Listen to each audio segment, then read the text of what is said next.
नमस्कार मित्रों, red over green के नए संस्करण के साथ मैं आपका होस्ट कर्नल उत्कर्ष राठौर। आज के वीडियो का टाइटल है रॉकेट मैन इन यूक्रेन। ये रॉकेट मैन कौन है? आपको याद होगा कि कभी डोनाल्ड ट्रंप ने यूनाइटेड नेशंस जनरल असेंबली में नॉर्थ कोरिया के तानाशाह किम जोंग उन को रॉकेट मैन कहा था। जी हाँ, यही रॉकेट मैन है जो आज हमारे वीडियो के नायक हैं या खलनायक हैं। अभी हाल में नेटो के सेक्रेटरी जनरल मार्क रट ने यह कहा कि रूस के कुर्स्क में नॉर्थ कोरिया के ट्रुप्स यूक्रेन से लड़ रहे हैं। कुछ लोगों को इससे हैरानी हुई, लेकिन बहुत से लोगों को इससे हैरानी नहीं हुई। आइए इस घटना के बैकग्राउंड में चलते हैं। सितंबर 2023 में किम जोंग उन अपनी फेमस ग्रीन बुलेट ट्रेन लेकर के रूस में आते हैं और रूस के वोस्तोचनी कॉस्मोड्रोम आमूर में पुतिन से मुलाकात करते हैं।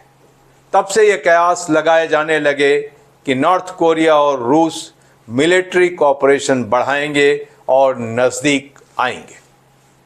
अक्टूबर 2023 होते होते ये बात साफ हो गई कि नॉर्थ कोरिया ने रूस को एक बड़ी तादाद में आर्टिलरी के शेल्स, टैंकों का अम्युनिशन और रॉकेट आर्टिलरी के रॉकेट्स दिए। और जनवरी 2024 में ये बात भी साफ हो गई कि रूस अब नॉर्थ कोरिया में बने short range ballistic missiles Ukraine पर दाग रहा है। अभी जून 2024 में आते हैं। पुतिन ने नॉर्थ कोरिया का दौरा किया। वहाँ उनकी बहुत आवभगत की गई। किम जोंग उन और पुतिन ने म्यूचुअल डिफेंस पैक्ट पर हस्ताक्षर किए और इसके बाद ट्रुप्स के आने का रास्ता साफ हो गया। अभी हाल में नॉर्थ कोरिया ने कोई 12,000 ट्रुप्स की एक टुकड़ी रूस में भेजी। रूस ने शुरू में तो ना कहा, लेकिन ये स्वीकार किया कि नॉर्थ कोरिया और रूसी सेना ज्वाइंट सैन्य अभ्यास कर रहे हैं और वो अभ्यास धीरे धीरे कुर्स्क में नॉर्थ कोरियन ट्रुप्स का डिप्लॉयमेंट में बदल गया। तो इस तरीके से रूस यूक्रेन वॉर में रॉकेट मैन की एंट्री होती है। क्या रूस में नॉर्थ कोरियन ट्रुप्स की प्रेजेंस से कोई बात बनेगी? जानकार ये बताते हैं कि नॉर्थ कोरियन ट्रुप्स इनएक्सपीरियंस्ड हैं और उनका अनुभव अच्छे हथियारों पर, आधुनिक हथियारों पर कम है, लेकिन फिर भी वो फ्रेश ट्रुप्स हैं और उस तानाशाह के ट्रुप्स हैं जहां पर किसी भी गलती की सज़ा आप जानते हैं क्या होती है।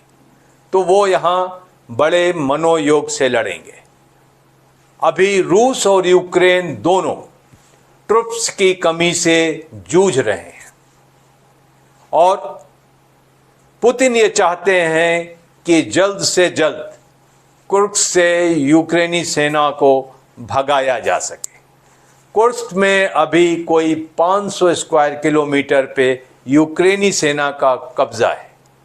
अगर कोई कहे कि आपने नॉर्थ कोरिया के ट्रुप्स यहाँ क्यों लगाए हैं, तो पुतिन का जवाब होगा कि हमारे बीच में म्यूचुअल डिफेंस पैक्ट है और हम अपनी ज़मीन में नॉर्थ कोरिया के ट्रुप्स लगाए, तो किसी को कोई ऐतराज़ तो नहीं होना चाहिए। जेलेंस्की के पास म्यूचुअल डिफेंस पैक्ट नहीं है। हालांकि 32 नेटो के देश उनके साथ हैं, लेकिन उन्होंने बड़ी चालाकी से उन्हें नेटो से बाहर रखा है। सिर्फ मिलिट्री एड दी है, लेकिन जब बात आती है ट्रुप्स डिप्लॉयमेंट की तो वो किनारा करते हुए दिखते। तो आज इस हालत में पुतिन ये चाहते हैं कि अगर कुर्स्क पे कब्जा हो जाता है और नॉर्थ कोरिया कोई 1 लाख ट्रुप्स भेज देता है तो वो एक सही फ्रंट लाइन पर डॉनबास, ज़ैपोरिज़िया और खेरसॉन में एक अच्छी फ्रंट लाइन हासिल करने के बाद ये कहेंगे कि हम शांति वार्ता के लिए तैयार हैं। क्योंकि अभी कहा जाता है कि अगर शांति वार्ता होगी तो ज़ेलेंस्की कुर्स्क छोड़ने की कीमत मांगेंगे। तो ये देखने वाली बात होगी कि नॉर्थ कोरिया के ट्रुप्स रूस यूक्रेन फ्रंट लाइन पर क्या कारनामा करके दिखाते हैं और क्या उनके आने से युद्ध की दशा और दिशा दोनों बदल जाएगी। बहरहाल ये बात साफ है कि सन 2025 में रूस यूक्रेन युद्ध का पटाक्षेप होना संभव है। आज के लिए सिर्फ इतना। बहुत जल्द मुलाकात होगी। आपको और आपके परिवार को दीपावली की हार्दिक शुभकामनाएं।